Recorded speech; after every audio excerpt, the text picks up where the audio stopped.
I'm back at work and I'm back at. Okay, look. So I think I got some footage from the Georgia Department of Corrections. An officer that is It's either worked there or is working. I don't know a story. I just see it. So let's see what's going on. something up my mind. At first, I was not going to make a video and I wasn't going to speak on this because I felt like I don't know if I should, you know. But now that I'm back at work and I'm back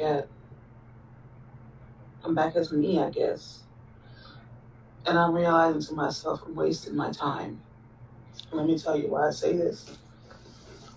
I work for the Department of Corrections for the state of Georgia. And I'll say this.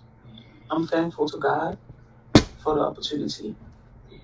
I'm thankful for the people I've met along the way, that has made it even harder for me, because it has made me just realize that I don't even want to be a part of whatever they have going on. Now, you see posts and you see stuff everywhere. Social media is everywhere. And you would sit back and you tell yourself, damn, I work for these people. There's what people think about me when they see me, knowing that's not who I am or I'm not even about that kind of stuff.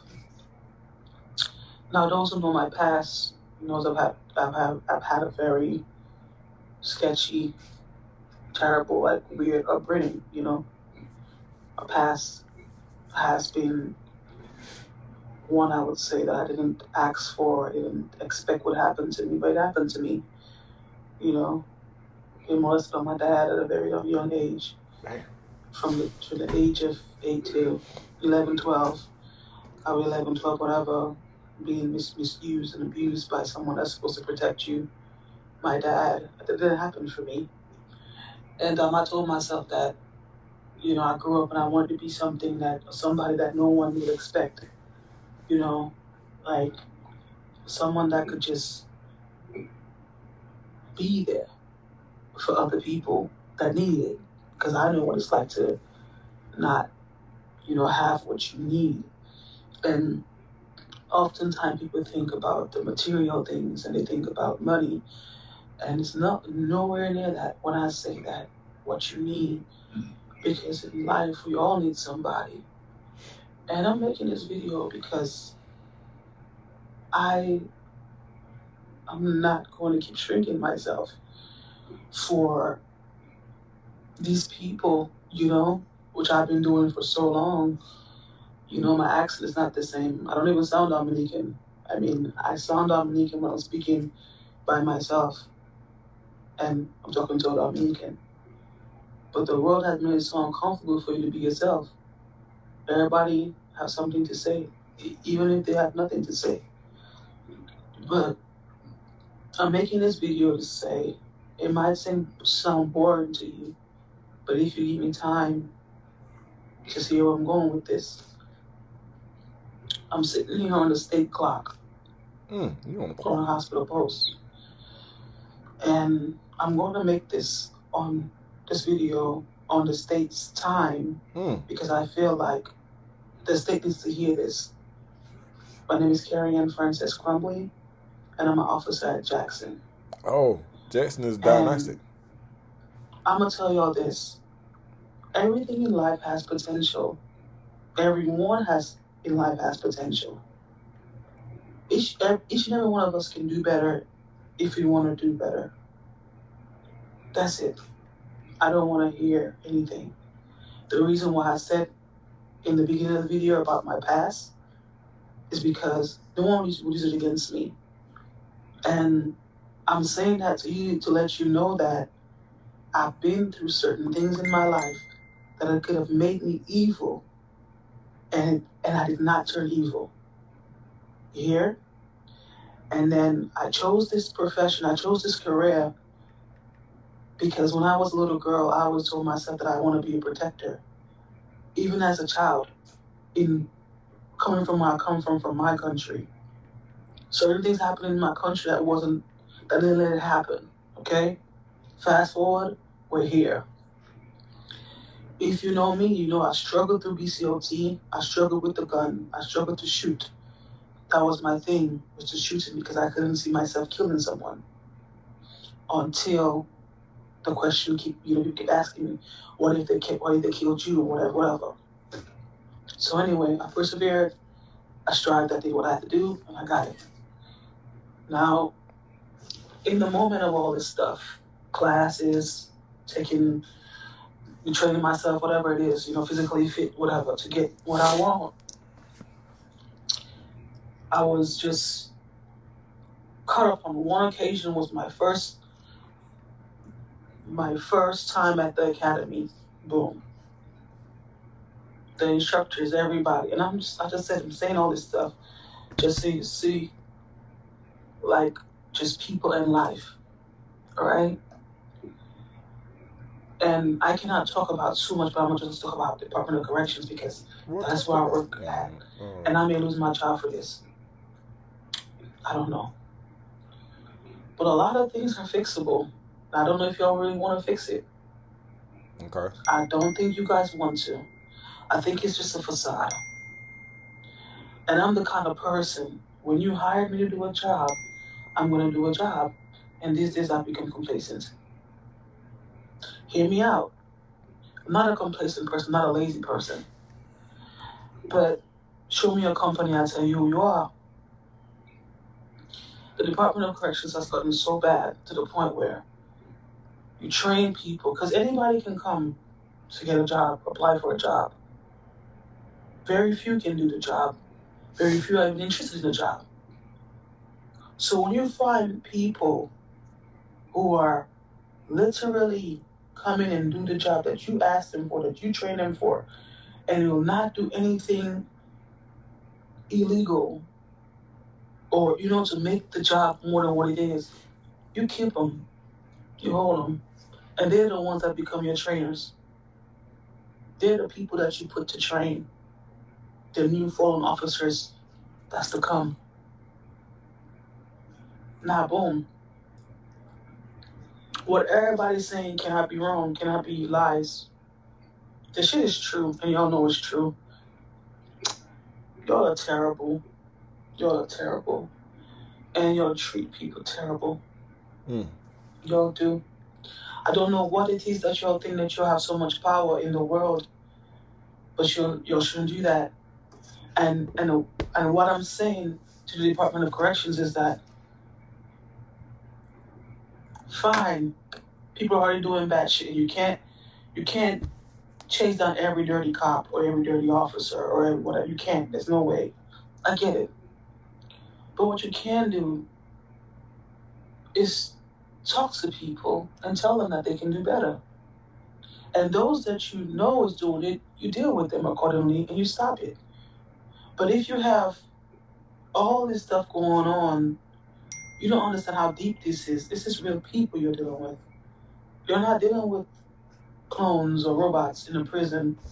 This is someone's kid that a daughter that has to go back into the real world that you would may have encounters with. You don't know. But you treat them so bad, and you want Crumbly to do the same. Crumbly will not do the same. Crumbly's been having a very hard time because Crumbly cannot do the same. I cannot beat people's children just because. I cannot look at someone hurting and not help them. This is literally who I am. I've been trying to get away from this all my life. When I come to a hospital post, for those that know about hospital posts, and I come by myself or whoever, or whatever inmate I have, and certain things that they say is against policy, but how do you come around somebody and they stink, and you could fix that? That's fixable. Those things are fixable. You have to care to take this job. You cannot be a person who lacks compassion, a person who's not caring, and you want to be a SEAL or you want to be a police officer. That is not it. You should not be hired. Because what you're doing is you're coming in a place where people have done things that they're already paying for because they're already locked up. And you, the one being free, you're coming to the place to have certain power over people who are already powerless. And then you think it is okay. And there's something that we say in the, well, I'm sure you guys say too in America, there's no smoke without fire, you know? And you have the CERT teams, the tactical squads, and all these things you'll so-called you'll have. But nothing is better. Nothing has gotten better. I have not seen anything, you know? And people like me who would make great leaders and who are already a leader, right? I won't get a position because I won't do certain things for it. Because you know what someone said about me at Jackson? Crumbly is a snitch, and we can't do nothing with her. We can't put her on a certain team because she will snitch on us. And that made me just laughed because I saw that I was better than this. You feel me? Why you hire somebody who said you want to get stuff done, but you're playing in the faces of others, in the faces of civilians? You know, the prison shit is a mess. You know, people don't understand, you know, as a regular, and I say regular, as a regular police officer, because a lot of you guys are regular. You go out on the street and you harass people's children, and you lock them up for 2 little things, and you put them in prison to ruin their lives for small little things, the system you call it.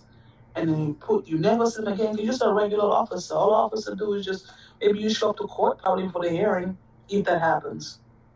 But people like me that gotta see these inmates every day and hear their stories every day and see that they really been through some shit, and then you put them up in this place and you want to still do them bad. Prison is not meant to make people worse than how they came. Georgia Department of Corrections, you guys have forgotten that. You guys have forgot your mission statement. To what? I'm not going to say to protect what? By creating what? We don't do that. You guys do not do that. Your core values are what? You do not do that. You do not practice that. And what I'm saying is that the Department of Corrections has a lot of money, so money is not the issue. The issue is the people and the places that they are being placed in. The evildoers. It's a spiritual world. And a lot of evil motherfuckers out here doing evil shit to people. And it's wrong. These offenders cannot go past checkpoint. They don't have access to bring no drugs in here. So whatever it be drunk, whatever we gotta do, we can do it if we really want to do it. And sometimes you just talk to somebody, they will listen, they might stop. And at the end of the day, what I'm trying to say, one of my main points is that how can the inmate do good if the one that's supposed to protect them are doing them bad? I'm just saying. And you go around and you see this person fighting with this person, and this youngin bust up this youngin, and black on black crime and white on white crime, whatever. I just crime every damn way and bloodshed everywhere. That is my world. That is my job. And I'm just trying to figure out why is this still going on? Because it's an easy fix. Call me crazy, but this is an easy fix. Don't need a degree to fix this shit. I don't need to go to school for 25 years to fix this shit. This is a thing that is just a person thing. It's a people thing. It's a world thing. It's a God thing. And it's a devil thing. And it's what side you want to be on thing. I think that what we got going on, because she got an hour of this, and she just venting. But I can see why they fired her. This is why. Because what she's saying is good. But what she started off saying is that I'm on your clock. I'm on your time. So, I believe humans should be treated like humans. white, black, Hispanic. It don't matter what's going on. I also believe that the system should rehabilitate. I understand that there are some things that the Georgia Department of Corrections need to improve on. And she has every right to vent. There's probably some sour apples everywhere. There was probably a more effective way to do this. Now, I hadn't listened to the entire video because it's an hour long. But she started the video off by saying, and the thing she's saying is accurate. She's seeing it firsthand. She's seeing the bloodshed. She's seeing all this stuff. But what you said was, I'm going to go back because we right here. We had, let me see. We had 1433. This is what she said. She said, I'll speak on this because I felt like, I don't know if I should, you know? Hold on.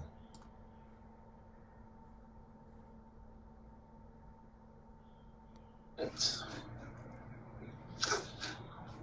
okay. Summing up my mind. She talks slow too, but at first I was not going to make a video and I wasn't going to speak on this because I felt like, I don't know if I should, you know?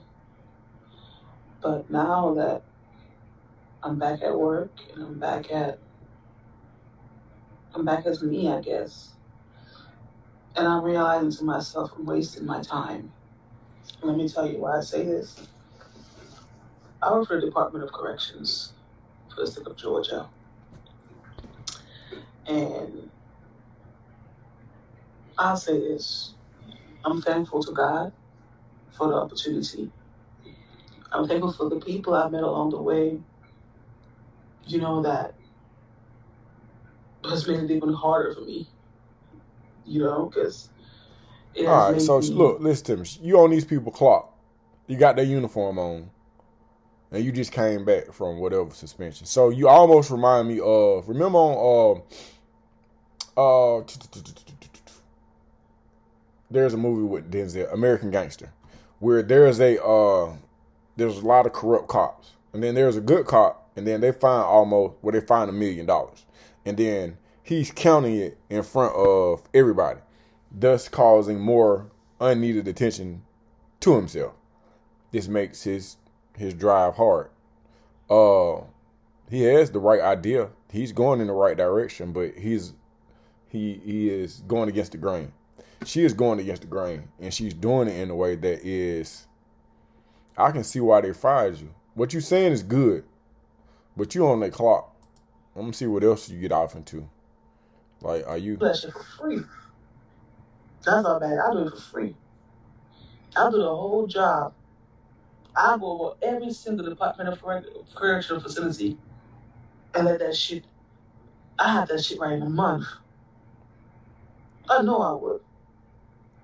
I would have that shit right in a month with the meetings I'll be having, the meetings I'll be calling, and who I'll be having to sit at certain tables and let them know that, hey, this is not going to work. This is how we're going to do this. This is how we're going to do that. This is how we're going to train. This is how we're going to do this. And 2 seconds, that should be fixed. You would have to be on your P's and Q's fucking with me. You would have to. You would have to treat people with respect. I don't care who they are. You would have to fucking with me. And if you think because you are a sergeant or whatever you think you is, and you think you got big guns to just do people think, you would pay for it. I let them arrest you. I walked up in handcuffs. All of y'all. She righteous. All I want to be fired. I'm so sorry. Y'all are bad people. I have never seen such a... And I have been around. I've been to... When I worked at Geo Group. Oh, Geo Group. I still love now, look, Geo Group is it's the private prison. Geo Group. That I met there that we probably haven't seen, like my girl Jones. I can't wait whenever I see Jones again in the future because I know it's going to be a good day. But some people I've met, and I won't even call them name about some people because they're... I'm going to make this a part 1 and a part 2 because she's worded. I want to listen to it. But it's an hour long. And my attention, I got other stuff I need to be doing. And I want to be able to get what she's saying. I don't want to go through the whole therapeutic aspect of it. I just want her to get it and go. But kudos to this sister for speaking up, because it takes something to speak up. But she seems like she said she could get the job done. My question would be, why not try to get the job done? You already in there. Figure that shit out. Maneuver around. The kind of person has to wait on anything. I don't Okay, think so that's this who your I boy am. Butler, man. It's the best day of my life, man. Get in there and ask some questions, man. Do y'all want to see the part 2? It's definitely a part 2, but I'm gonna hold this down for a minute, man.